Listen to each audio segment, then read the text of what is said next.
A verdade pode ser distorcida. Isso já aconteceu inúmeras vezes ao longo da história.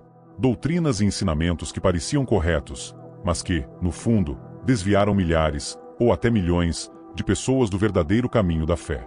A pergunta que precisa ser feita é simples. E se você estiver seguindo um caminho falso sem perceber? Muitos grupos religiosos falam sobre Deus, citam a Bíblia e até mencionam Jesus. À primeira vista, parecem cristãos.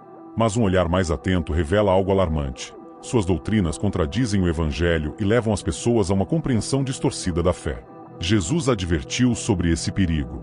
No livro de Mateus 7,15, ele disse: "Cuidado com os falsos profetas. Eles vêm a vocês vestidos como ovelhas, mas por dentro são lobos devoradores."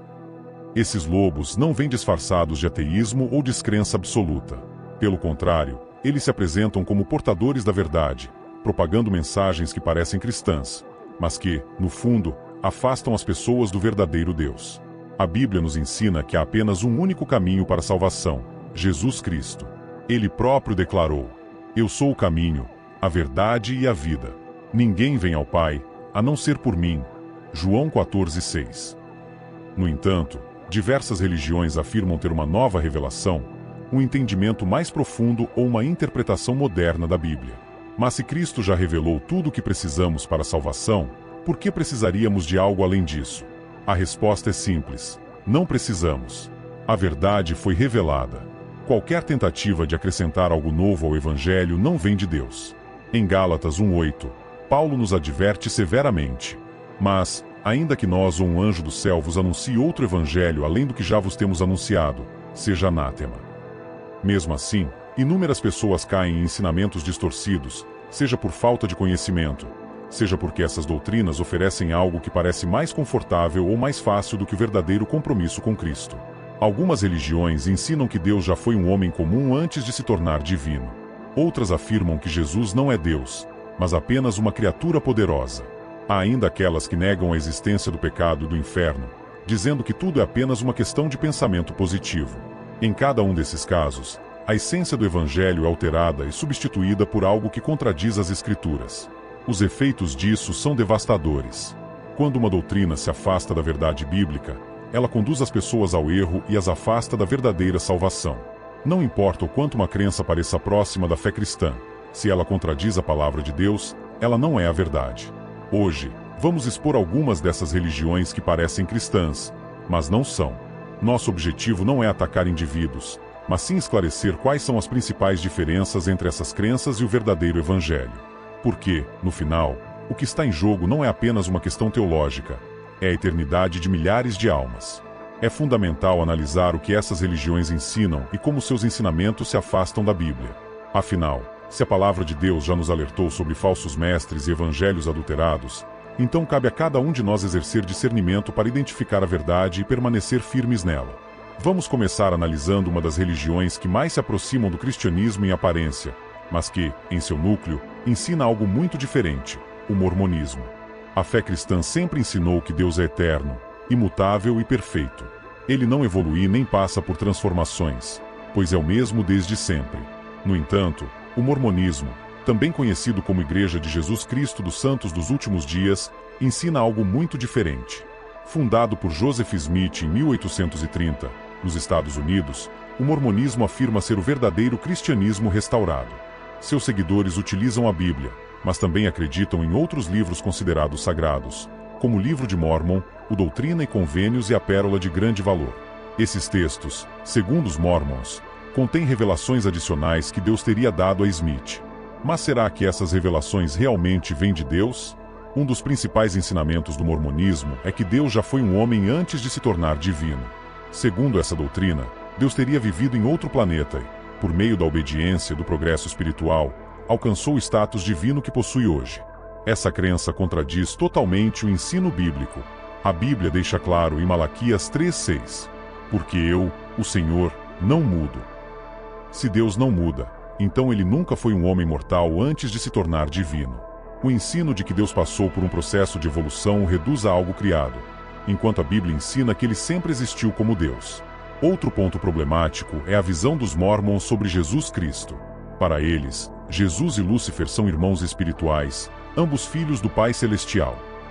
Essa ideia não tem base bíblica alguma. João 1 ensina que Jesus é Deus desde o princípio e que todas as coisas foram criadas por ele.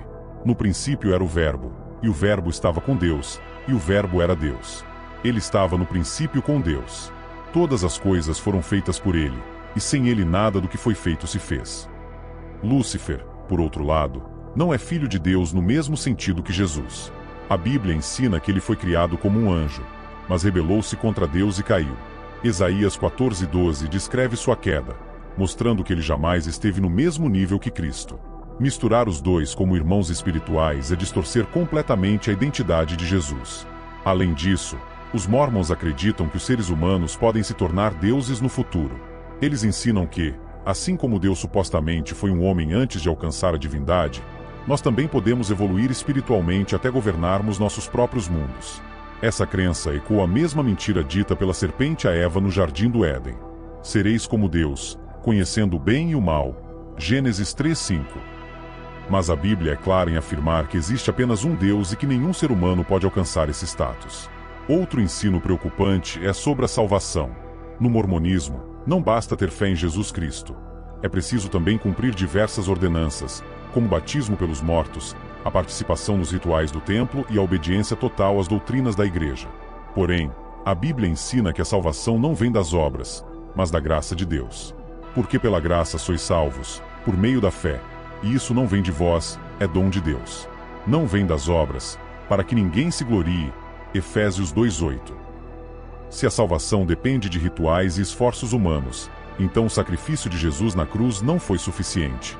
Mas a verdade é que Cristo já pagou o preço completo pelos nossos pecados, e nenhuma obra adicional pode tornar alguém mais digno da vida eterna. Outro problema grave no mormonismo é a crença de que o livro de Mórmon é uma escritura superior à Bíblia. Joseph Smith chegou a afirmar que a Bíblia foi corrompida ao longo do tempo e que suas revelações eram mais puras e confiáveis. No entanto, a palavra de Deus nos adverte contra qualquer tentativa de adicionar ou modificar o Evangelho. Mas, ainda que nós ou um anjo do céu vos anuncie outro evangelho além do que já vos temos anunciado, seja anátema. Gálatas 1:8. Se a Bíblia é a palavra de Deus e já contém tudo o que precisamos para a fé e a salvação, qualquer adição a ela deve ser rejeitada. O mormonismo apresenta uma estrutura bem organizada e uma mensagem atraente, mas sua base doutrinária está em completa contradição com o cristianismo bíblico. Quando se altera a natureza de Deus, a identidade de Jesus e o caminho da salvação, o resultado não pode ser considerado um evangelho verdadeiro.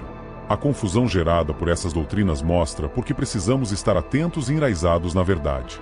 Se não tivermos discernimento, podemos facilmente nos desviar para crenças que parecem corretas, mas que, na essência, afastam as pessoas do verdadeiro Cristo. Agora, vamos analisar outro grupo que também afirma seguir a Bíblia, mas que nega um dos pilares centrais da fé cristã, a divindade de Jesus Cristo. Ao longo da história, muitas religiões se levantaram tentando redefinir quem Jesus Cristo realmente é. Entre elas, as Testemunhas de Jeová se destacam por negar a divindade de Cristo, reinterpretando a Bíblia para sustentar essa crença. Fundada no final do século XIX por Charles Taze Russell, essa religião desenvolveu sua própria versão das Escrituras, chamada Tradução do Novo Mundo. Diferente da maioria das traduções reconhecidas, essa versão altera passagens essenciais para que se ajustem às suas doutrinas. Mas o que exatamente eles ensinam sobre Jesus? Segundo as Testemunhas de Jeová, Jesus não é Deus, mas sim uma criação de Deus, o arcanjo Miguel, o ser mais poderoso criado por Jeová. Eles ensinam que Jesus teve um começo, e que apenas o Pai, Jeová, é eterno. Essa crença contraria diretamente o que a Bíblia ensina. Em João 1:1, lemos: No princípio era o Verbo, e o Verbo estava com Deus, e o Verbo era Deus. No entanto, na tradução do Novo Mundo, essa passagem foi alterada para: No princípio era a palavra, e a palavra estava com Deus, e a palavra era um Deus. A mudança é sutil, mas extremamente perigosa. Ao dizer que Jesus é um Deus em vez de Deus, essa tradução sugere que há mais de um Deus, violando o ensino da própria Bíblia de que há um único Deus verdadeiro, Isaías 45:5. A verdade bíblica é clara: Jesus é eterno, é Deus, e sempre existiu com o Pai. Em João 10:30, Jesus declara: Eu e o Pai somos um. E Paulo escreve em Colossenses 2:9, porque nele habita corporalmente toda a plenitude da divindade. Se a própria Bíblia ensina que Cristo é Deus, Então qualquer doutrina que o rebaixe a uma criatura está deturpando a verdade. Outro grande problema na doutrina das Testemunhas de Jeová é a crença de que apenas 144.000 pessoas terão acesso ao céu. Essa ideia vem de uma interpretação equivocada de Apocalipse 7:4, onde esse número aparece simbolicamente. Segundo eles, os restantes dos fiéis viverão para sempre em um paraíso terrestre, mas nunca verão Deus face a face. Essa doutrina vai contra a clara promessa de João 3,16. Porque Deus amou o mundo de tal maneira que deu seu Filho unigênito, para que todo aquele que nele crê não pereça, mas tenha vida eterna. Se a salvação fosse restrita a um número limitado de pessoas, então a promessa de Jesus seria mentirosa. No entanto, a Bíblia ensina que qualquer pessoa que crer nele será salva, sem restrições numéricas. Outro ensino problemático das Testemunhas de Jeová é a negação da cruz como símbolo cristão. Segundo eles, Jesus não morreu crucificado, mas sim pregado em um poste reto. Alegam que a cruz é um símbolo pagão e que os cristãos verdadeiros não devem usá-la. Porém, a própria Bíblia confirma que Jesus foi crucificado. Filipenses 2:8. E, achado na forma de homem, humilhou-se a si mesmo, sendo obediente até a morte, e morte de cruz. Mateus 27:37 relata que foi colocada uma placa acima da cabeça de Jesus, algo impossível em um poste reto. O termo original usado nos evangelhos para descrever a crucificação de Cristo aponta claramente para um madeiro em formato de cruz. Outra crença perigosa é a negação do inferno. As Testemunhas de Jeová ensinam que os ímpios não serão punidos eternamente, mas simplesmente deixarão de existir. Segundo eles, o inferno não passa de uma ideia errada, pois Deus não permitiria sofrimento eterno. No entanto, Jesus falou mais sobre o inferno do que sobre o céu, alertando sobre a sua realidade. Mateus 25:46. E irão estes para o castigo eterno, mas os justos para a vida eterna. A mesma palavra usada para descrever a eternidade da vida dos justos é usada para descrever a eternidade da punição dos ímpios. Se o inferno não for eterno, então o céu também não seria. Além dessas doutrinas, as Testemunhas de Jeová são conhecidas por seu sistema rígido de controle organizacional. Seus membros são obrigados a seguir as regras impostas pela liderança do grupo, conhecida como corpo governante. Qualquer um que questiona seus ensinamentos ou decide deixar a religião é excluído e isolado da comunidade, até mesmo de familiares próximos. A Bíblia, porém, ensina que a fé cristã não se baseia na obediência cega a uma organização, mas em um relacionamento pessoal com Deus. Hebreus 4:16 declara: Cheguemo-nos, pois, com confiança ao trono da graça, para que possamos alcançar misericórdia e achar graça, a fim de sermos ajudados em tempo oportuno. Não precisamos de uma organização humana para nos conectar com Deus. A fé verdadeira nos dá acesso direto ao Pai por meio de Jesus Cristo. O que acontece quando uma religião distorce a identidade de Jesus, altera a Bíblia e impõe um sistema rígido de controle sobre seus seguidores?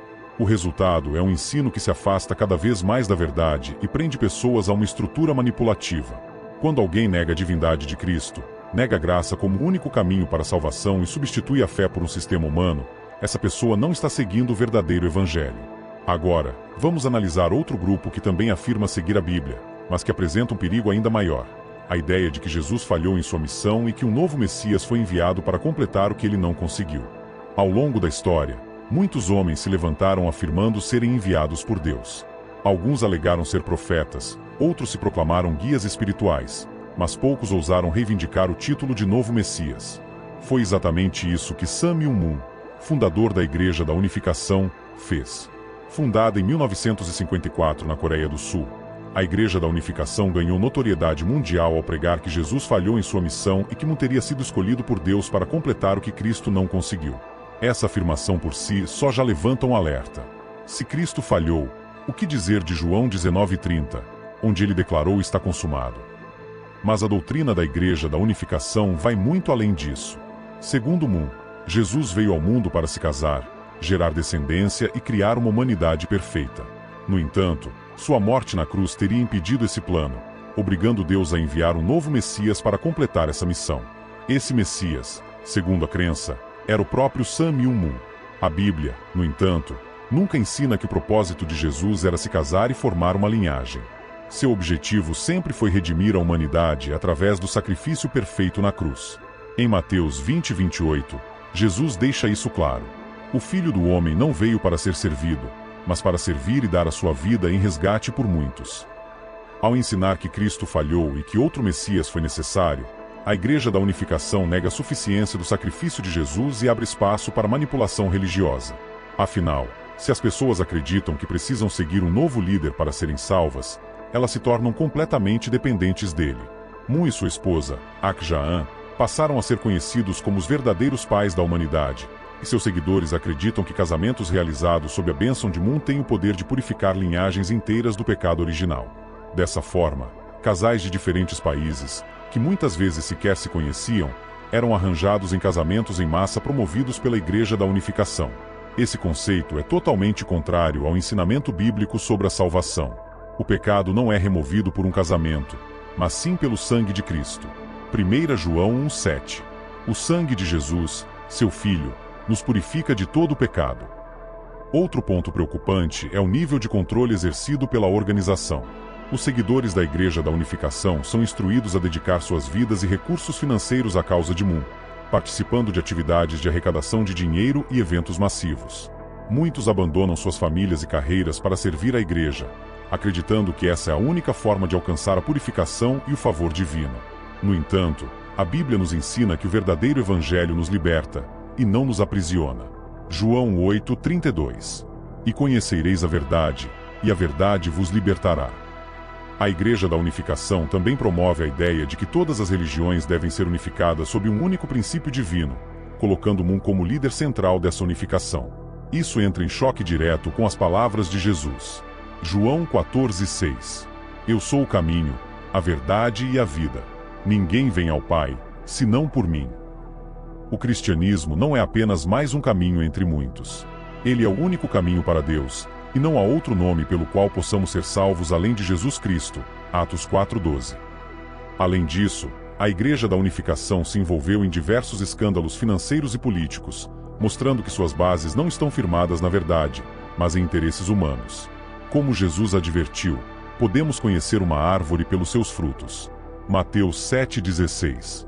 Pelos seus frutos os conhecereis. E os frutos desse movimento são claros: controle, manipulação, falsas promessas e uma tentativa de substituir Cristo por um líder humano. Toda religião que coloca um homem no lugar de Jesus está desviando as pessoas do verdadeiro caminho da salvação. Não há um novo Messias. Cristo completou sua missão, e não há nada que precise ser acrescentado ao Evangelho. Agora, vamos analisar outra religião que também altera a mensagem de Cristo, mas dessa vez, ao negar completamente a realidade do pecado e da doença. A mensagem central do cristianismo é clara: o pecado é real, e Jesus veio ao mundo para nos salvar dele. Mas e se alguém dissesse que o pecado não existe, que a doença é apenas um erro da mente e que o sofrimento não passa de uma ilusão? Essa é a base da ciência cristã, uma religião fundada por Mary Baker Eddy em 1879. Apesar do nome, essa doutrina não tem nada a ver com ciência, nem com o cristianismo bíblico. Seu ensino fundamental é que o mundo material é uma ilusão e que tudo que existe verdadeiramente é espiritual. Isso significa que, para eles, pecado, doença e até a morte são apenas erros de pensamento, não realidades. Essa visão contradiz diretamente o que a Bíblia ensina. Em Romanos 3:23, está escrito: porque todos pecaram e destituídos estão da glória de Deus. Se o pecado fosse apenas uma ilusão, então não haveria necessidade do sacrifício de Cristo na cruz. No entanto, Jesus morreu para nos resgatar do pecado real, não de uma falsa percepção. Outro ponto preocupante da ciência cristã é a sua visão sobre a doença e a cura. Seus seguidores acreditam que não há necessidade de tratamentos médicos, pois toda enfermidade é apenas um erro da mente que pode ser corrigido pela compreensão espiritual. Isso já causou inúmeras tragédias, com pais se recusando a levar seus filhos ao médico, acreditando que a cura viria apenas por meio da oração e da reeducação da mente. Mas a Bíblia não condena o uso da medicina. Pelo contrário, Lucas, um dos autores do Novo Testamento, era médico, Colossenses 4:14. Além disso, a própria Bíblia mostra que Deus pode curar tanto de maneira sobrenatural quanto por meios naturais. Tiago 5:14 e 15 ensina: está alguém entre vós doente? Chame os presbíteros da igreja, e orem sobre ele, ungindo com azeite em nome do Senhor. E a oração da fé salvará o doente, e o Senhor o levantará. Se a doença fosse apenas uma ilusão, por que Deus teria estabelecido orações de cura na Bíblia? Outro desvio perigoso da ciência cristã é sua visão sobre Jesus Cristo.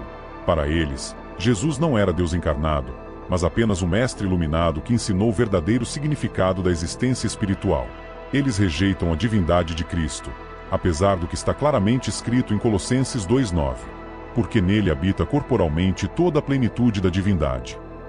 Além disso, negam a ressurreição física de Jesus, afirmando que sua ressurreição foi apenas simbólica, um despertar espiritual, não um evento real. Esse ensino mina completamente o fundamento do cristianismo, pois sem a ressurreição de Cristo, nossa fé é inútil. 1 Coríntios 15:14 declara: E, se Cristo não ressuscitou, então é vã a nossa pregação, e também é vã a vossa fé. Se a ressurreição fosse apenas um conceito espiritual e não um fato concreto, não haveria vitória sobre a morte, nem esperança para a humanidade. Outro erro grave da ciência cristã é a crença de que a Bíblia não pode ser compreendida sem um livro escrito por Mary Baker Eddy, chamado Ciência e Saúde com a Chave das Escrituras. Segundo eles, esse livro é essencial para entender as Escrituras corretamente. Mas a palavra de Deus é completa e suficiente. 2 Timóteo 3,16 nos ensina que toda a Escritura é inspirada por Deus e útil para o ensino, para a repreensão, para a correção e para a instrução na justiça. Não precisamos de chaves humanas para compreender a verdade divina.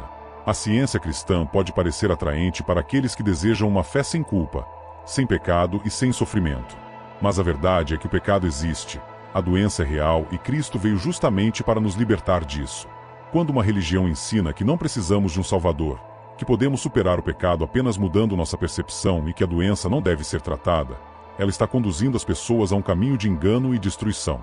Agora, veremos outra crença que também mistura conceitos espirituais, mas de uma forma ainda mais perigosa: a Seixonulé, um sincretismo que contradiz a fé cristã. Entre todas as religiões que parecem cristãs, mas não são, a Seixonulé se destaca por sua mistura de doutrinas. Fundada no Japão em 1930 por Masaru Taniguchi, essa religião combina elementos do budismo, shintoísmo e cristianismo, promovendo um conceito de espiritualidade universal. Seus ensinamentos pregam amor e prosperidade, mas analisando suas doutrinas, vemos que elas entram em conflito direto com a fé cristã. O maior problema da Seixonulé é seu sincretismo religioso. A religião ensina que todas as crenças levam a Deus, que não há uma única verdade absoluta e que cada indivíduo pode encontrar seu próprio caminho para a iluminação. Isso vai diretamente contra o ensino de Cristo. João 14:6. Eu sou o caminho, a verdade e a vida. Ninguém vem ao Pai, senão por mim. Se todas as religiões fossem caminhos igualmente válidos, então o sacrifício de Jesus teria sido em vão. Mas a Bíblia nos ensina que só há um caminho para a salvação, e esse caminho é Cristo. Outro erro grave da Seixonulé é a crença de que o mundo material não é real. Para seus seguidores, tudo que vemos e experimentamos fisicamente é uma ilusão. O sofrimento, a dor e até mesmo o pecado seriam apenas percepções erradas da realidade. No entanto, a Bíblia mostra que o mundo material foi criado por Deus. Gênesis 1:1. No princípio, Deus criou os céus e a terra. Se o mundo material fosse uma ilusão, então Deus teria criado algo irreal? Claro que não. Ele fez tudo com propósito, e negar essa realidade é negar a obra do Criador. Outro ponto alarmante é que a Seixonulé nega a necessidade de um Salvador. Seus ensinamentos afirmam que o homem já é divino por natureza e que tudo o que precisamos fazer é despertar essa divindade interior. Esse conceito anula completamente a doutrina do pecado e da redenção através de Cristo. A Bíblia, porém, ensina que todos pecamos e estamos afastados da glória de Deus. Romanos 3:23. Porque todos pecaram e destituídos estão da glória de Deus. Se o homem fosse divino por natureza, não precisaria de Jesus para ser salvo. Mas sabemos que a salvação vem unicamente pela fé em Cristo e não por qualquer poder humano. Efésios 2:8. Porque pela graça sois salvos, por meio da fé. E isso não vem de vós, é dom de Deus. Não vem das obras, para que ninguém se glorie. Além disso, a Seixonulé promove a idolatria. Seus seguidores costumam praticar rituais voltados para ancestrais falecidos, acreditando que a conexão espiritual com os mortos traz bênçãos. Esse tipo de prática se assemelha ao shintoísmo e ao espiritismo, mas não tem base na fé cristã.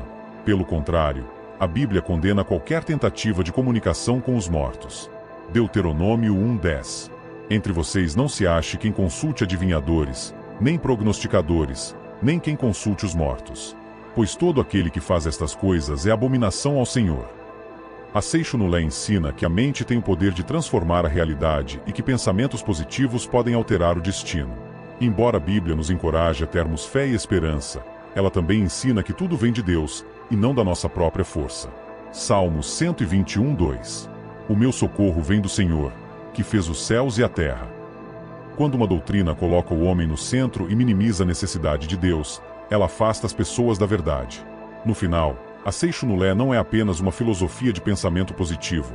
É uma crença que desvia as pessoas da fé em Cristo, levando-as a acreditarem que podem alcançar a iluminação e a felicidade por si mesmas, sem depender de Deus. A verdade, porém, é que não somos autossuficientes. Precisamos da graça, da redenção e do amor de Cristo para termos a vida eterna. Agora, veremos por que essas falsas doutrinas são perigosas e como podemos nos proteger contra elas. Diante de tantas religiões que parecem cristãs, mas distorcem a verdade do Evangelho, surge uma pergunta essencial: como podemos nos proteger desses enganos? A resposta está na própria Bíblia. Jesus nos alertou sobre falsos profetas que tentariam desviar os fiéis. Mateus 7,15. Cuidado com os falsos profetas. Eles vêm a vocês disfarçados de ovelhas, mas por dentro são lobos devoradores. Esses grupos não rejeitam diretamente a fé, mas adicionam novas revelações, interpretações e tradições que vão além da palavra de Deus. No entanto, a Bíblia é completa e suficiente. 2 Timóteo 3,16. Toda a Escritura é inspirada por Deus e útil para o ensino, para a repreensão, para a correção e para a instrução na justiça. Se uma doutrina ensina algo diferente da Bíblia, ela não vem de Deus. Conheça a Bíblia profundamente. A melhor defesa contra o engano é conhecer a verdade. Assim como quem estuda dinheiro verdadeiro reconhece falsificações, quem conhece a Bíblia não é enganado por doutrinas distorcidas. Oséias 4:6. O meu povo foi destruído porque lhe faltou conhecimento. 2. Teste todas as doutrinas à luz das Escrituras. A Bíblia nos ensina a questionar qualquer ensino antes de aceitá-lo. 1 Tessalonicenses 5:21. Examinai tudo. Retende o que é bom. Se alguém disser que recebeu uma nova revelação ou que a Bíblia não é suficiente, essa pessoa está se desviando da verdade. 3. A salvação está em Cristo, não em instituições. Todas as religiões analisadas aqui têm algo em comum. Colocam outra autoridade acima da Bíblia e da graça de Deus. Mas a verdade é clara: não há salvação fora de Jesus Cristo. João 14:6. Eu sou o caminho, a verdade e a vida. Ninguém vem ao Pai senão por mim. Se queremos permanecer na verdade, devemos confiar apenas em Cristo, na Bíblia e na graça de Deus. Se essa mensagem foi útil para você, compartilhe com outras pessoas e fortaleça sua fé na palavra de Deus.